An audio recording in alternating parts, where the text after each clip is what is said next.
Burgess the Worm. And welcome back to another episode of Creating Madness Live. I'm your current host, Ethan Carboni, along with special guest host Gerardo Amaro. How are you doing today, Gerardo? I'm doing awesome, Ethan. How about you?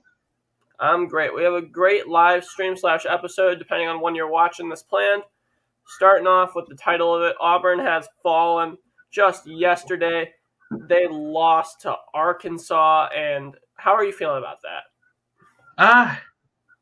Well, as Illinois fans, I think we love to see Bruce Pearl's downfall, right? Of course. We're also the best blue and orange team in the league, and I think that game really proved that. Now, I think Auburn will come back. Every team's got their ups and downs. Arkansas was simply, well, not lucky enough, but they got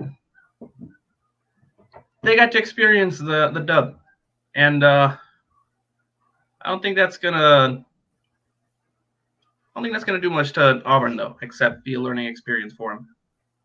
This will fire him up. What's your take on it? Agreed. And also, that was not yesterday; that was 2 days ago. But yeah, I thought it was really interesting. I thought Auburn was just better coached. They had a better all-around team. You had two players in double-digit rebounds. They cleaned up the boards real nice, especially because they lost the rebounding battle by 14 to Auburn, and they lost by 11 on the offensive board margin. So it was just overall tough basketball through and through the overtime. And obviously you have J.D. Notte, who carried them with 28 points. Did not shoot the ball well, but when it came to crunch time, 11 of 14 from free throws. As a guard, he had 4 blocks and 3 steals. He played great. J.D. Notte is an all-SEC first-teamer, and I don't think we've talked about him enough on the show. So who's your new number one? Auburn's fallen. I don't think you can keep them there unless we see Gonzaga or Purdue lose this week.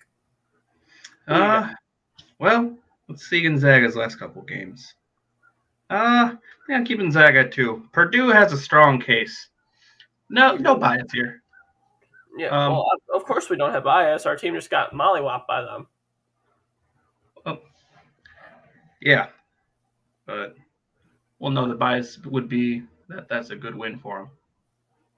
It was a good win. I mean, if you beat the number 13 in the nation, exactly. It's okay. We play Northwestern next. Ain't that right, boys? Yep. So I'm thinking I'm going to go Purdue.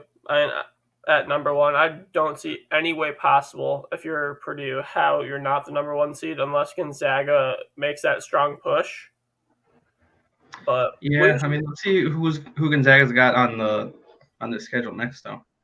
Pacific, St. Mary's, a ranked St. Mary's. Oh, okay. Yes. Well, come on, St. Mary's just lost. St. Mary's is dropping from that ranking. Yeah, that's gonna be tough for them. It really will be tough, but at the same time, they should have it. Yeah. I mean, what's the conference tournament going to look like?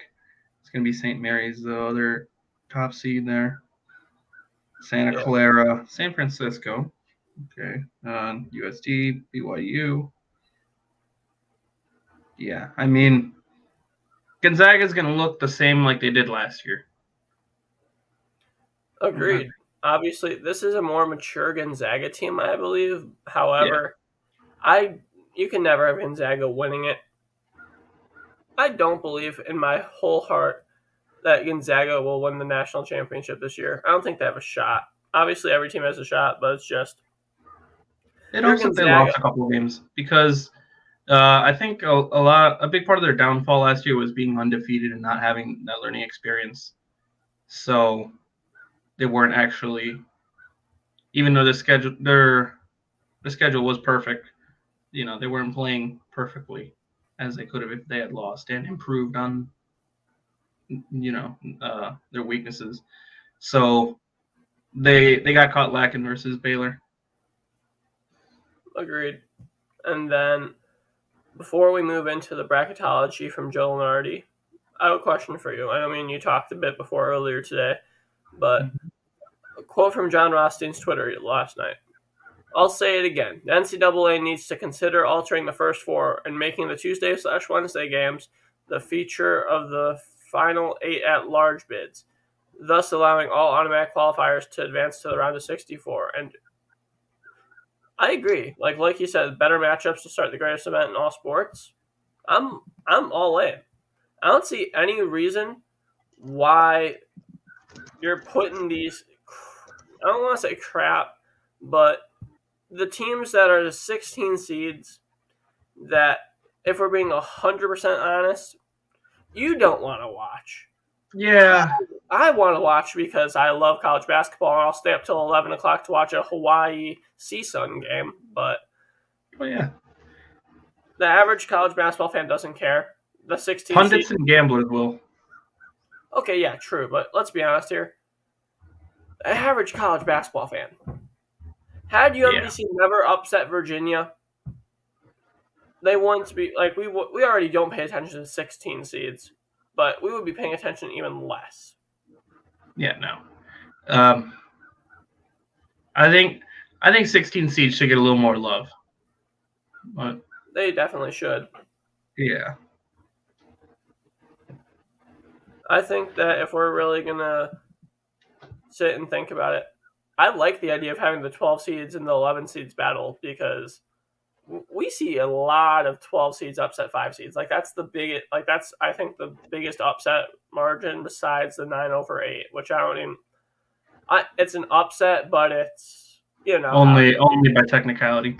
Exactly. So and imagine those 12 seed games. Imagine, just to dive into this bracket really quickly. Imagine BYU North Carolina already for one of the play-in games. Mm-hmm. But then imagine if you just say Florida, San Diego State. Ooh. Yeah, Florida, San Diego State versus Marquette. Yeah. And then for the 11 seed games, you have Notre Dame, Miami, which is good. Davidson, Oklahoma. Those would be much better games to watch. I think any college basketball fan would agree, than UNC Wilmington and Southern, or Norfolk State and New Orleans. If anyone proves me wrong and you're a non-biased college basketball fan, be my guest. But I just don't see it. And speaking of the first four, I think it's time to hop into Joe Lunardi's latest bracketology, which was updated just 2 days ago. So, you ready? Yes, sir. Got it pulled up. All right. He had the top overall seed is Auburn. This was before they lost, but first team out, Creighton, last team in San Diego State. On the bubble, last 4 byes. Oregon, Notre Dame, Miami, Oklahoma, last 4 in. BYU, North Carolina, Florida, San Diego State. Of course, that Oklahoma game was before they beat Texas Tech. Oklahoma's looking a lot stronger now after that. Then first 4 out, Creighton, Mississippi State, Washington State, UAB. Next 4 out, Belmont, Memphis, St. Louis, Utah State. Memphis. We're not going to go into Memphis, but moving into the first 4, UNC Wilmington Southern. Who do you got? Man. If I knew anything more about 16 seeds, I feel like I could deliver a confident opinion on this, but I think I might relegate this one to you. Well, UNC Wilmington, obviously, they're the best in their conference. However, if you're looking at Southern, they're also obviously at the top of their conference. I just think that if you are... UNC Wilmington has more success overall, in their history. They are 16-7 this year, 10-2 in their conference. They're in the Colonial Athletic, where in reality this year it's weak. You have them and Towson who are competing for it, and I'll take UNCW over Southern. And then moving to the other 16 side, just because let's get the boring ones out first. Norfolk State, New Orleans. I'll take Norfolk State. I've taken them in the past couple of weeks. I'll continue taking them. Gerardo, I know you have no care because it's a 16-seed game. So you want to just hop into the 2-12s? No knowledge. Different from no care. Florida and San Diego State. I got to side with the blue and orange bros on this one. Any reason? San Diego State had their moment a couple years ago, but who's on their team from that season? For example, let's see. Matt Bradley, I believe. Fair. And then if you're San Diego State, right now they are coming off of 2 wins this past week. San Diego State beating San Jose State and San Jose State beating Nevada. 2 good win and a meh win. So they also last Friday lost by 1 point to Colorado State, a team we know is very good at Colorado State. They put up a fair fight. Yes, they did. I believe that was in the final couple seconds too. But I'm gonna have to go San Diego State here. Only bounce that Florida has to me is Colin Castleton, and really, if the injury bug bites this team, I don't even see them in the tournament. And I think they have to rely on Colin Castleton's defense too much. These are 2 teams that would be very low scoring. I think the final score would be somewhere around 60 to 58. So I'll take San Diego State in the defensive battle. You know what? Yeah, Mike White is also not exactly popular among Florida fans, I know, because his teams are known for being rather inconsistent. San Diego State, look like they've been doing a little better for a little longer, perhaps. Let's see, what's their record right now? 14-6. Okay, 6-3 in conference. 4th in the conference. Okay. Yeah, I mean, they make a stronger argument, and I might have to flip-flop here. I'm losing credibility points, man. Dang. Moving into BYU UNC. Historically, you choose UNC. Yeah, but this is first year of the new coach. I mean, who else they have other people on their staff turnover? But thing is, you have Caleb Love and Armando Bacot. Yeah, you can't argue with that. If either of these 2 players choke, it'll be tough. Whereas BYU has Alex Barcello, averaging 17 points on the year, 45 shooting from 3. Problem is that 45% shooting from 3, in some of the games that I've seen, he doesn't make a lot. Sometimes if he goes on a cold streak, he gets ice cold. I'd take UNC here barely, just because I wouldn't trust the BYU team to be able to get through without Alex Barcello, although they also have another guard, Tejon Lucas, who's pretty good. It's just I don't think that if you set these 2 teams up, I think it's clear that North Carolina has more talent. Yeah. Moving into the first region, the Midwest, played in Chicago this year. Ooh. Yeah, Auburn and UNC Wilmington or Southern for the 1/16 matchup, and we're moving into the 8-9 because for obvious Seton Hall. There's only going to be one blue and orange team famous for being upset as a 1 seed. Yep, Seton Hall, Loyola, Chicago. Who you got?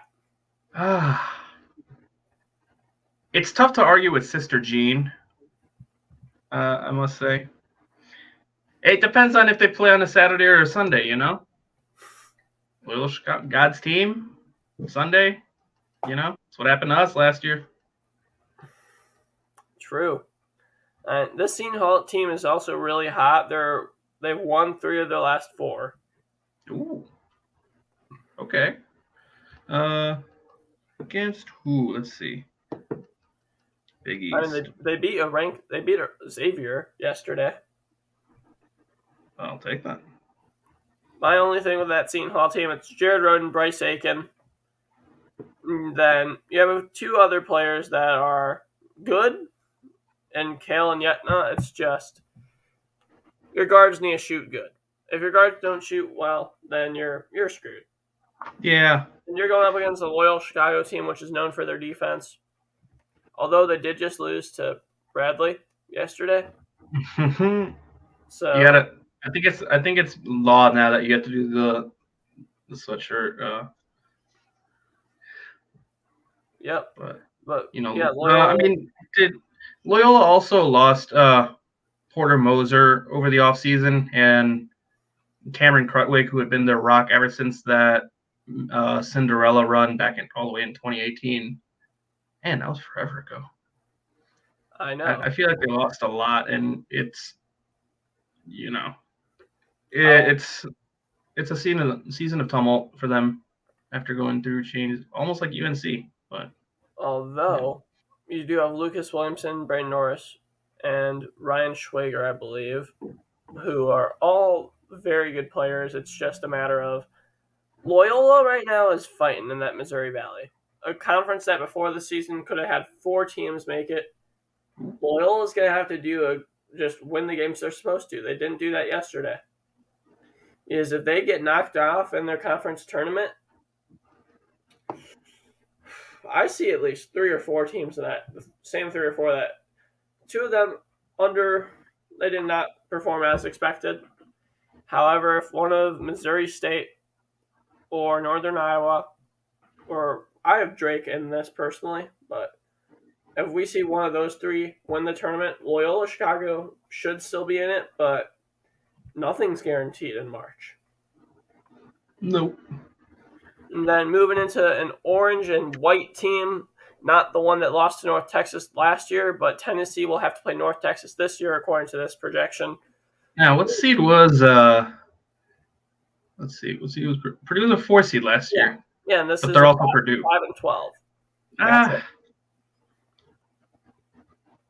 So I'm gonna take Tennessee though.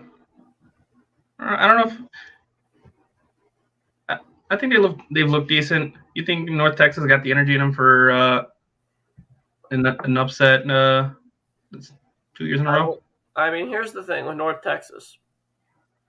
You have 4 scorers in Tyler Perry, Thomas Bell, Mardes McBride, and Abu Ausman. All 4 of which are averaging double digits, and then you have a guy who's averaging just under 9 points in Reuben Jones. North Texas is the best team in the Conference USA for a reason. I take Tennessee. I'll take Tennessee's record. I'll take Tennessee over them in a heartbeat for the talent, but I would not be shocked if this was a 5/12 upset. Yeah. I think it's safe to take them, just not very confidently as we would with, I don't know, Auburn and UNC Wilmington. Agreed.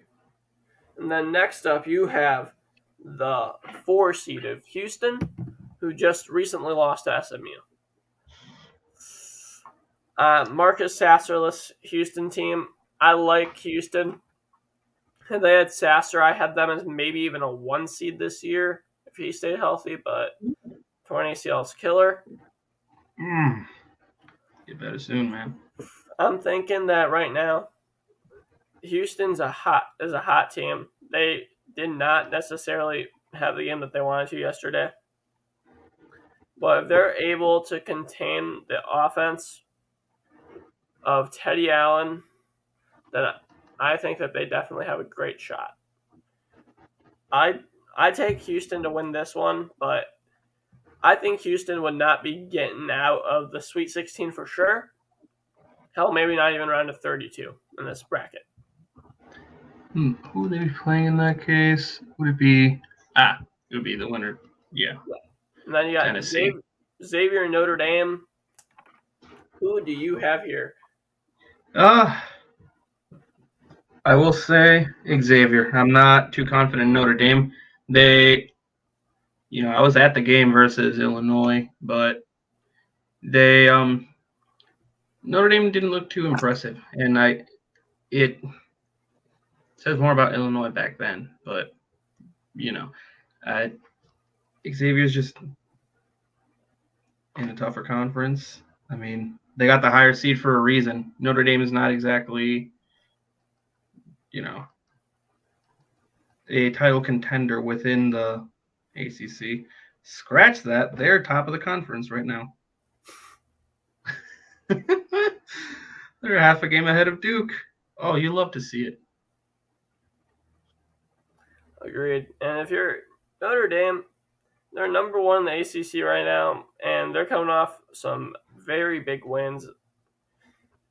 They have Clemson, Boston College, Wake Forest, Syracuse, Georgia Tech, Florida State, and Pitt left. They have an easy enough schedule where they should get a bump up even from that 11 seed to 10. Ranked. I'll take Xavier over them in this matchup, but we saw last night Xavier. If Zach Fremantle, love the guy, great interview. Go check that out on our Spotify, Apple Music, whatever. But check it out. But sometimes he can get a bit hot-headed on the court. I believe he fouled out yesterday. So I think that Xavier wins this if they can keep a level head and hit their shots. And then moving into, we get to talk about Illinois Wagner. Wagner, the best team in the Northeastern Conference. Illinois, the second best team in the Big Ten. As much as I hate to say it, yeah, I think we got to hand over that throne to Purdue right now. But I mean, we're Illinois. We can't have us losing the round of 64. Wagner's the best team in the Northeastern Conference. That is true. But where's the best team in the Northeast Conference rank in the Big Ten though? I'm gonna go 6 or 7, maybe 8. There you go. Strength of conference. Not just rank within the conference. Oh, no, for sure. I was just trying to see if you'd pick against Illinois. I'll do that in the round of 32. But, yeah, they're currently up big on Mount St. Mary's, but they've been unstoppable in conference play. So, I mean, obviously Illinois here. And their last loss was against Penn State by 20. I think Illinois could beat Penn State by 20. Yeah, I mean, on a good day. Have we played them already, or do we only have one game coming up? Yeah, we have. So. But I'm thinking Illinois would win this game. I think Wagner's a team which could upset a lot of teams. I think it's just Illinois having Kofi. It's a good matchup for all the mid-major schools just because they don't have the size of Kofi. But if you put them up against the Gonzagas, the Dukes, the Auburns, the Purdues of the world, might not be the best matchup. But moving into 7 and 10. What happened with Drexel last year? Because they also didn't have a big man anywhere near Kofi size. Exactly.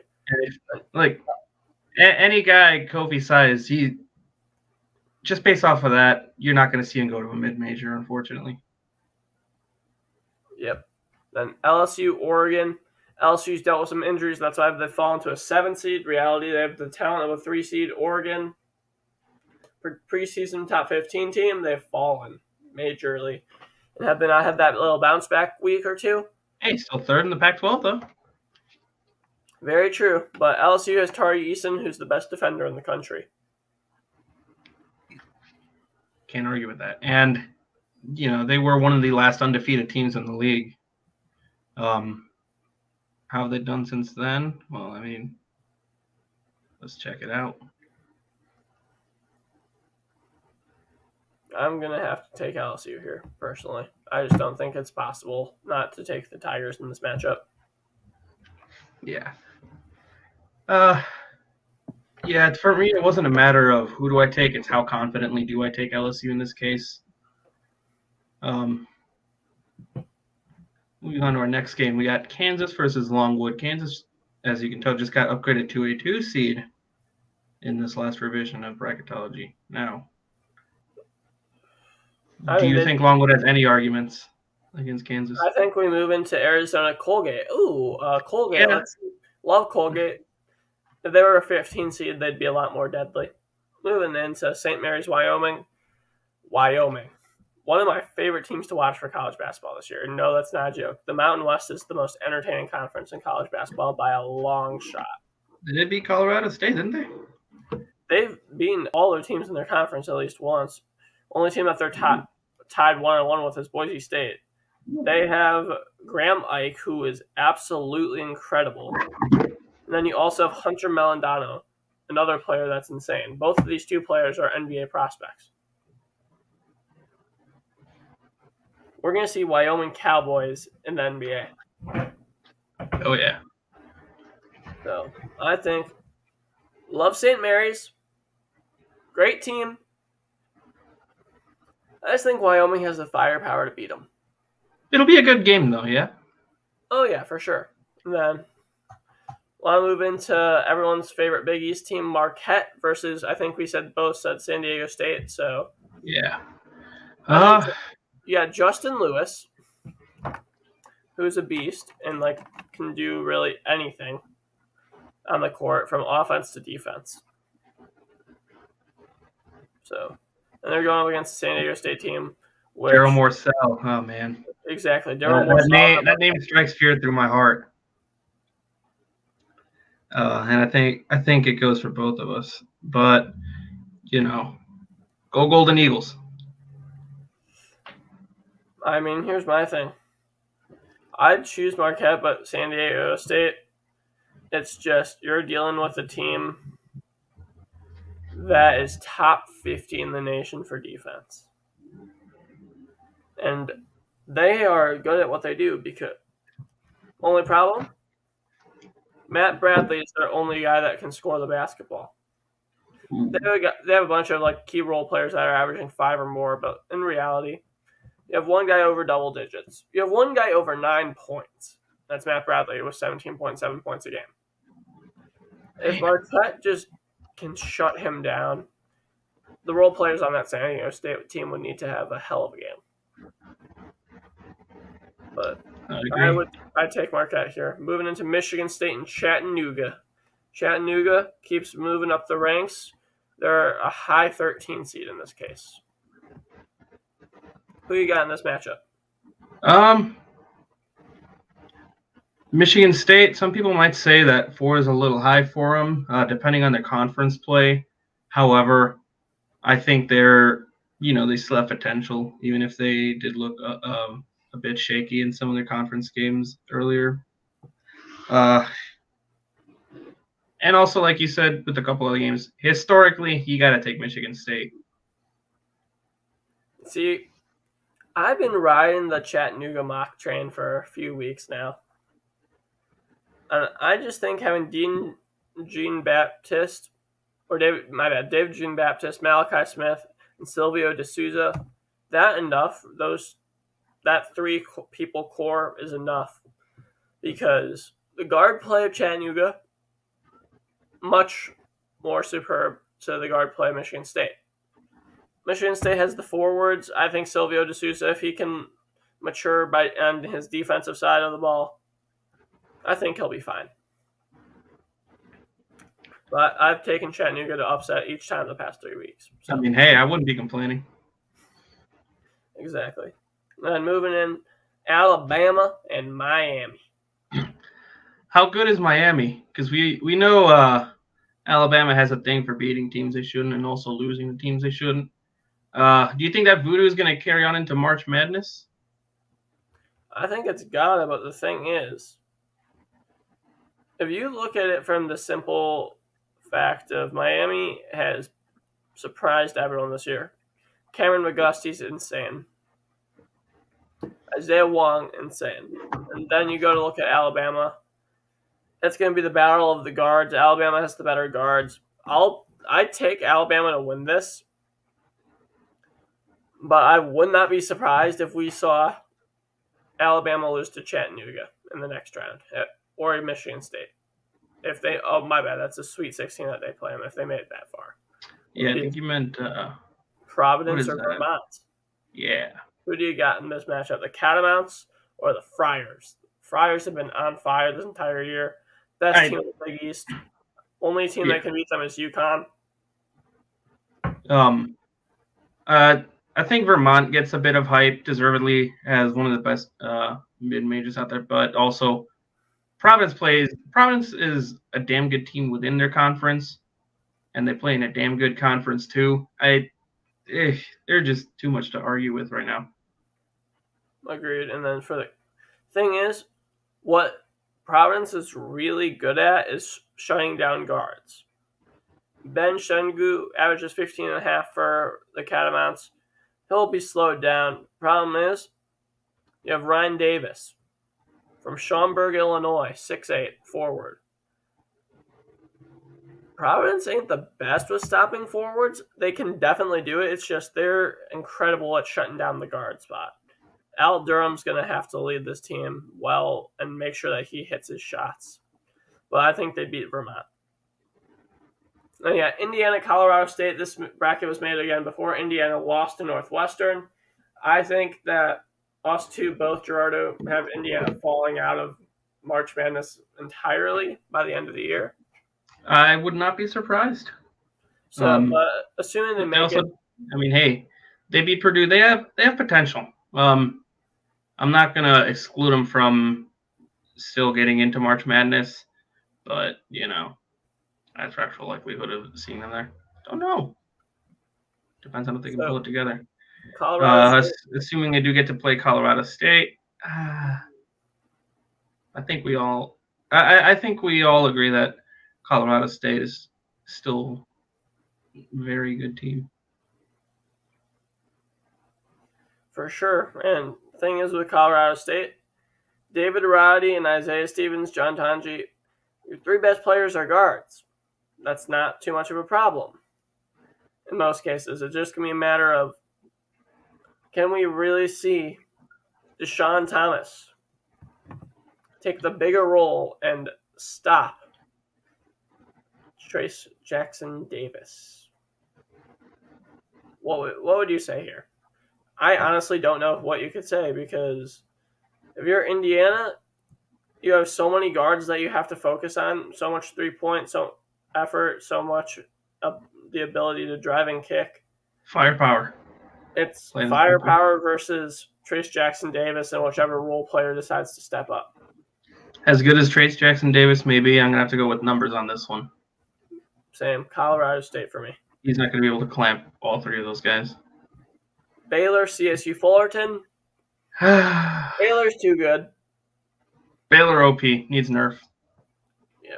They're falling down the bracketology, but yeah, I mean, they're still Baylor. They're still up there. They were still number one, I'm pretty sure, in the rankings for a while, and that's after losing half their guys after winning the chip last year.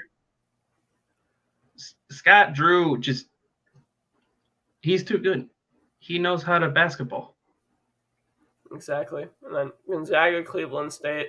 Love me some Horizon ball, but yeah, Gonzaga's going to get upset, just not in the round of 64. Exactly.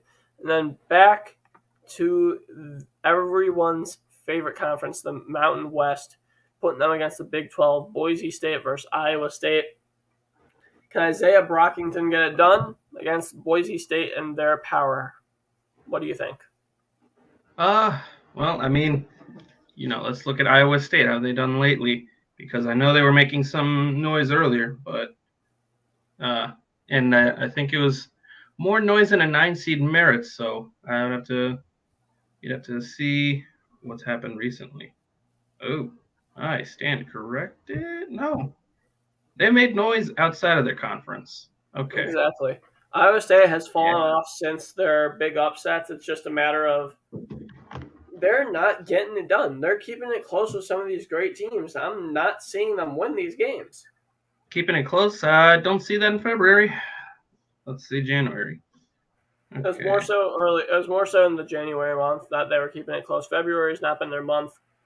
Yeah. Iowa State has enough on their resume where if they can just go average for the rest of the year, they'll make the tournament, but we might see Iowa State fall out. I doubt it. Yeah. But I feel like you're putting a well-rounded Boise. I think you're putting a well-rounded Boise State team up against Iowa State team, which either can be one of the best offensive or defensive teams depending on the night. It would be a tough game to predict. Who are you going with? Blue and orange. That's going to be a common theme for you tonight.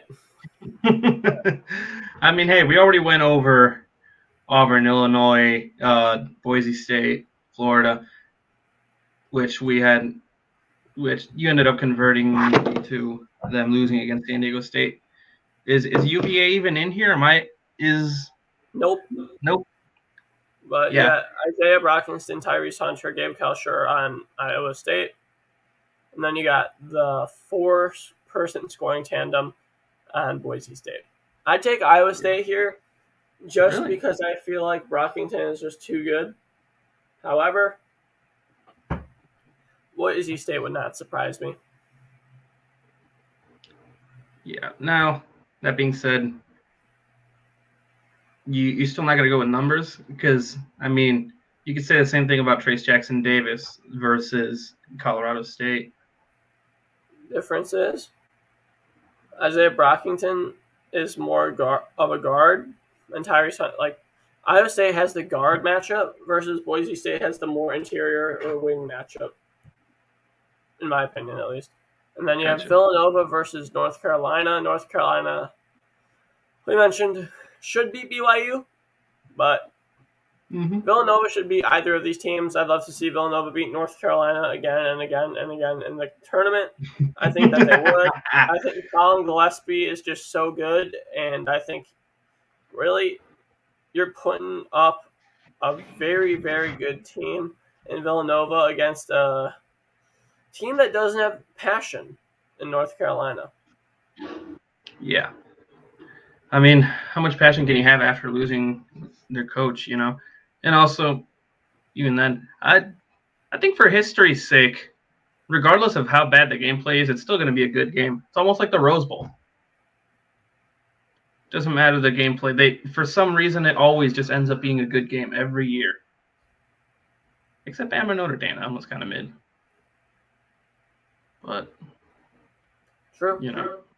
Then moving into Wisconsin, South Dakota State.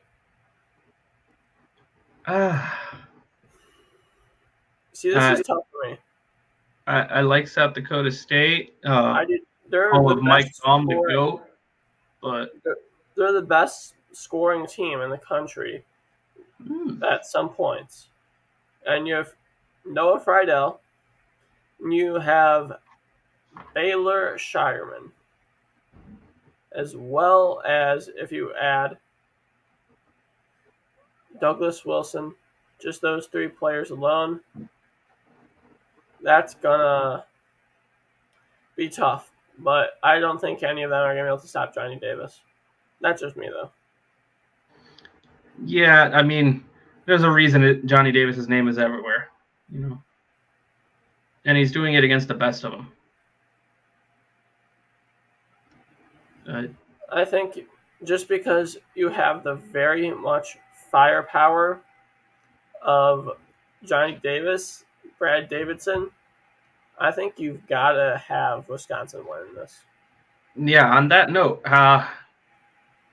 what's the seniority looking like? How old or young is South Dakota State's team? Because we've all heard the jokes about Wisconsin, the age of Wisconsin's team, and as much as people make fun of them for it, at the end of the day, it's still a boon for them that they've had that chemistry for several years now. Right. And then if you go to Davidson in the next round, who plays number 6 seeded USC, you have Fletcher Lawyer, you have Hyunjung Lee, I probably butchered that so bad, I'm so sorry. You have Luka Brachkovic, I probably butchered that too, as well as Michael Jones. All 4 of those players average from bottom to top 12, 15.5, 15.5, 16. Whew. And you're going up against a fraud USC basketball team that just nearly lost to Pacific. And you have Isaiah Mobley who's carrying it. Boogie Ellis is doing his part. And then you also have Chavez Goodwin. And you have Drew Peterson. Yeah, see, Pacific was leading the whole time up until about 6 minutes left in the second half. At which point USC finally said, what are we doing? But now how's Pacific doing within their own conference, for example? Let's see. I think that if you're looking at this at face value, USC has been one of the most overrated teams in the country this year. Pacific's 2-6 in their conference, 7-16 overall. Exactly. I mean, come on, USC. They should have lost that game too. I think at face value, Davidson's the best team in the A10. So let's give them the credit where it's due. I think I'd have them up with the upset win here as they go on to probably play Texas Tech, as Texas Tech plays Jacksonville State. Jacksonville State is the leader in their conference. It's just, Texas Tech, aside from that horrendous loss last night to Oklahoma. Man. Yeah, no, that's not a pretty one. No, it was not. You can say that it was on the road, but still. And also, Jackson State just is coming off a loss as of today from Stetson. So they're 9-2 in their conference. And keep in mind, this is the same conference as Liberty. This is the ASUN. Mm-hmm. I would not be surprised if we see Liberty, Bellarmine, Jacksonville, Florida Gulf Coast, Central Arkansas, someone make a run in the tournament. The ASUN tournament is going to be a lot of fun because there's 3 to 5 teams that can win it. I'm personally going with Liberty here. If you take either Liberty or Jacksonville State or whoever in this conference, if you're putting them up against Texas Tech. If Tech were to lose in the first round to any team from the ASUN, Texas, Baylor, every single Texas Big 12 team would have a party.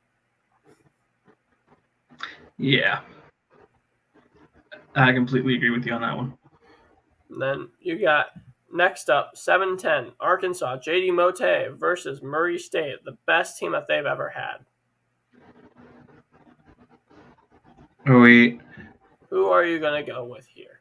Because if you're Murray State, first off, you have a star who maybe isn't John Morant level, but you still have Tevin Brown, who is NBA credible. You have KJ Williams, who's also a star. And then you still also have a man by the name of Justice Hill, who's a very key role player for this team. You have a few guys on this team, including DJ Burns, who can get the job done, as well as Trey Hannibal. I think this Murray State team is so good, and you're putting up against the Must Bus and Arkansas State. No, in Arkansas, not Arkansas State. I don't think that they'd be able to get it done personally for Murray State. I think J.D. Mote is just too good for Arkansas. I take Arkansas with a squeak-by victory.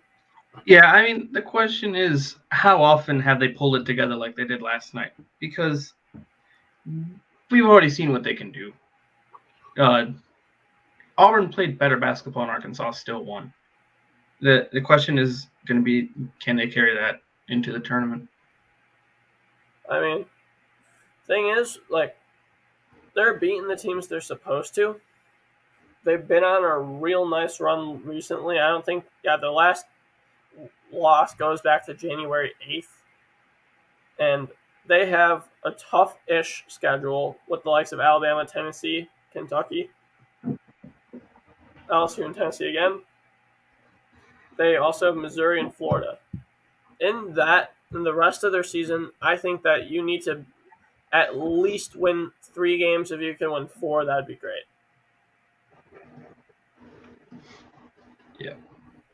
I'm not detecting any lies here.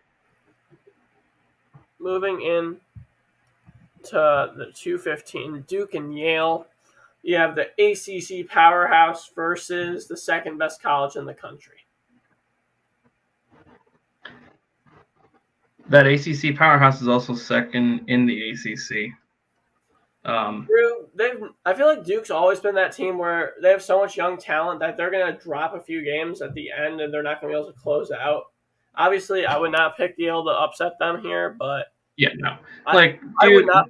If Murray State ends up playing that dominantly and has the momentum, or Arkansas, I I would considerably have Duke out in that second round.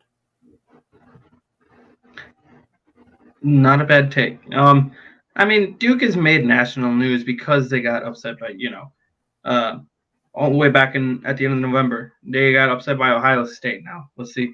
When was their next loss? Miami, beginning of January. Miami's also a really good team. Florida State. How's Florida State doing this year?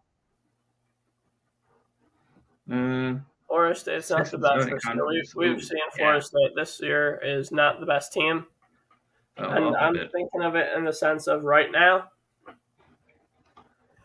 Yeah. Duke is a great team. They have great players, but it's almost like you hit the reset button at the end of every season. That's the issue with the one and dones. Now, is Yale you think Yale is as good as any of the teams that have upset Duke this year?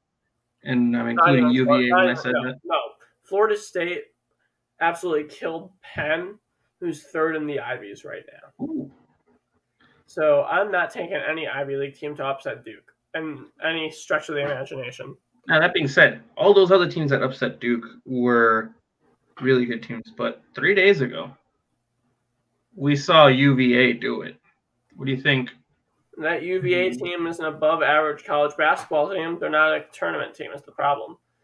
They'd have to go 5-1 in their next 6, which is possible, at minimum 4-2, and make it to like the conference finals of their tournament. Yeah. It's anything is possible. We saw it with the conference tournament last year. No one had Georgia Tech taking it, but they did. Very true. But the question is, will they? Moving in to the 116 Purdue-Norfolk State matchup. Yeah, Purdue moving into the 8-9. Wake Forest, TCU. Wake Forest has been on the run up lately, and TCU has been falling. Wake Forest 10-4 in the ACC, 20-5 overall, best overall record in the ACC. Wake's looking good, man. They're looking incredible, and I mean, Alondes Williams is the most underrated player in college basketball. And then you follow him up with Jake LaRavia and Davion Wilson. That trio is incredible, and Alondes Williams is the best player in the ACC as of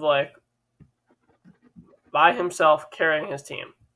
If you take Paolo Banchero away from Duke, they're still going to be a top 3 team in the ACC, and they're still going to be a 5 seed minimum. Take Alondes Williams away from this Wake Forest team, they're not in the tournament. Alondes Williams is incredible. Which raises a question. Do you think TCU can take care of him and then thus take care of the rest of Wake Forest's team? No, I really don't. I think TCU's been on the fall. I think as of right now, TCU is going to drop out of my tournament at this rate. Although, if I were to look at their schedule, I'm pulling it up right now. They have a tough schedule. You have Texas Tech, Iowa State, Baylor, West Virginia, Texas Tech again, Kansas, West Virginia. Kansas twice in a row in 3 days. Yeah. They need to win at least one of the. You need to win. Ooh.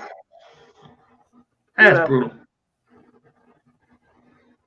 Yeah, 9 games there. You need to go at least 4-5, which they're probably not going to do if we're being 100% realistic. Yeah, I can't even see them making the tournament now because of that. Exactly. Sorry, Frog fans, but they'll get there here eventually. Ohio State, Iona. Iona finally dropped their first conference game earlier this past week. Had Rick Pitino's squad managed to go undefeated throughout conference season, win the title, I would have had Iona as a 9 or an 8. They're going to be anywhere from a 13 to an 11, assuming they win their conference title, because it's going to be tough to make it if they did not. Iona is a phenomenal team. That being said, I think not everyone on Ohio State's team is a freshman. Therefore, I think they're going to be extra cautious about avoiding upsets in the round of 64, given what happened last year. I don't think they're going to want to allow that a second time. Iona's good, but you have Tyson Jolly at Iona, who's carrying this team along with Nelly Jr. Joseph and Elijah Joyner, as well as the likes of Quinn Slinsky, versus Ohio State, who E.J. Liddell, Miles Burnham. It's going to be tough. This would be a great 5-12 matchup. I'll take Ohio State over them. Obviously, like when I really look into it for when I make my brackets, I'm probably going to have a lot more upsets. But yeah, a lot of these bracketologies, these lower seeds are falling for a reason. And I would not be surprised if I see Iona up 15 in the final 2 minutes against Ohio State, if this game were to happen. Just because I have a prediction doesn't mean I want it to follow through. You know. Yep. Then you I'd be happy with that. Now Texas, we got Ohio versus Ohio. Mark Sears is incredible. Jason Carter, incredible. They just got their butts kicked by Toledo. Ohio and Toledo are going to be battling it out. Buffalo, Akron, all these teams. This MAC tournament is going to be such a good tournament to watch as well. Amnesia, or did you forget to mention Ben Vanderplas? Exactly. So I think that we're going to really sit here and look at it from the lens of, hey, for me at least, you just lost to Toledo. Do I think Ohio or Toledo or any team in the MAC could potentially knock off Texas? Yes, I do. I wish John was here so I could pick Ohio just to annoy him, but Texas should definitely win this. Yeah, the best defense in the country. If you manage to lose to Sears here and let an offensive mid-major team just destroy you, I don't think you'd be able to live that down as Texas fans or the team. I mean, they still can't live down last year. Very true. I almost forgot about that. And another legendary upset that happened last year. There's so many legendary upsets that happen. Let's be honest. Oh, yeah. Last tournament was great.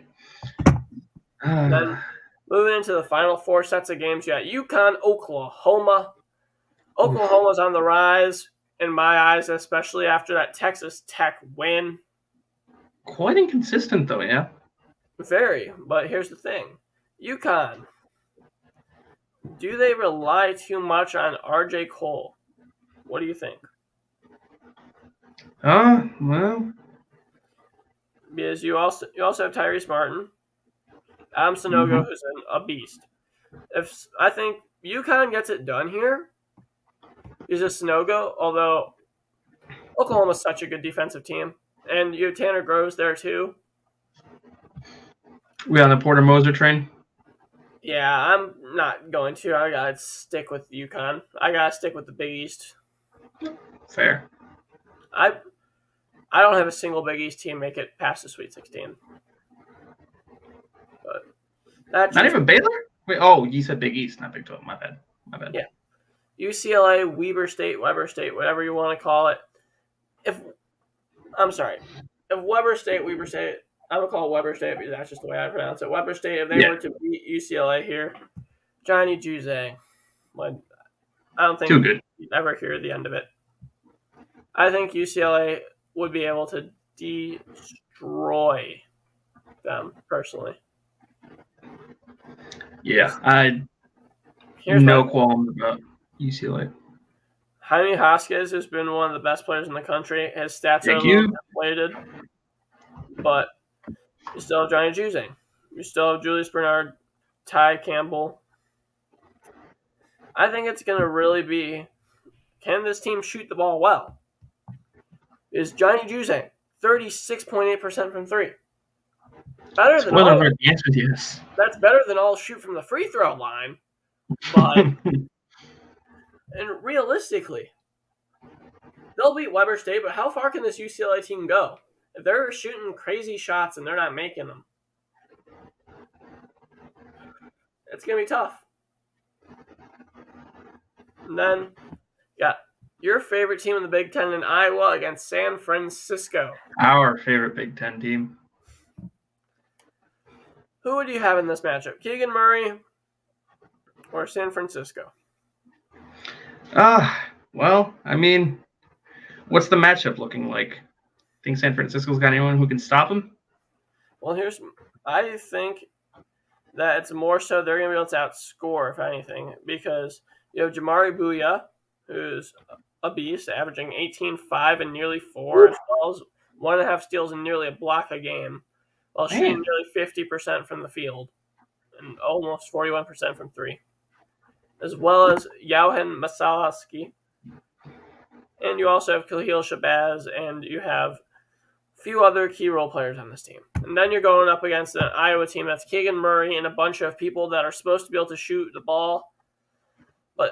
And none of them do, except maybe his brother. Jordan Bohannon. He's like Saquon Barkley now. He had a great season, 3 years ago, and people are still hyping him up, waiting for the return, but he's just not there. Exactly. And for that reason, I think I'd take San Francisco, because if Keegan Murray just gets slowed down, that Iowa team is just done for. They're done for. Like, I'm going to Illinois, Iowa, March 6th. Gonna be tough. If you're Iowa, you're gonna have a lot to deal with in San Francisco or any team that you play. Especially because in the next round, you got Kentucky, Appalachian State. Do we really need to talk about this one? I think most people got Kentucky just taking the whole chip. Exactly. Kentucky is my pick as of today to win the entire national championship. Oscar Tshiebwe is so good. OP. He's the best rebounder in the country.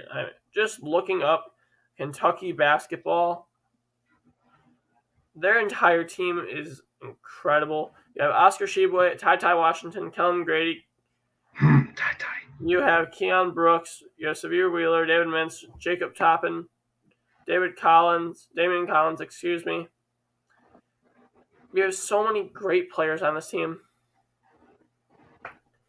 I just think that if you're looking at it from face value, this Kentucky team should be able to make it to the Elite 8 minimum. Oh, yeah. And they can get, counting on it. If Ty Washington can improve his three-point shooting, as well as Keon Brooks in the tournament, and they can shoot well, I see no reason for us not to see Kentucky going deep into this tournament. Yeah. And even then, from who can challenge it? Let's say they make it to the Final Four. Who can challenge them? They're going to be playing, who do you think, Duke or Zaga out of the West? You see, according to this bracketology, obviously, out of the West, you have Gonzaga, who can make it far. Yeah. You have Wisconsin, if Johnny Davis can actually, pull through. Yeah. Texas Tech, Duke. Obviously, you have a few lower seeds too. Mm-hmm. I'll say Duke because they have an easy route as long as Texas Tech doesn't screw them over. Yeah. Or they have one of the easier routes for a 2 seed, at least. Yeah. Duke Gonzaga in the Elite 8 is going to be real interesting. Exactly. Yeah. And looking at this bracket, one question before we end the stream.